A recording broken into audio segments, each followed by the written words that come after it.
Welcome, today I'm showing how to activate Hey Google option into a Sony Xperia Pro I. First of all, open your Google application, this one. Then on the bottom right corner we got more options, tap it and choose settings. Here go into voice and now choose voice match option.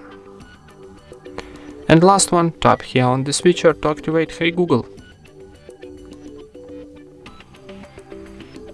Now you need to give access to your assistant, tap next and agree to voice match. I agree. And how you can see, Hey Google is ready to use. Press continue and not now. And that's it. Thank you for watching, leave thumbs ups and subscribe to our channel.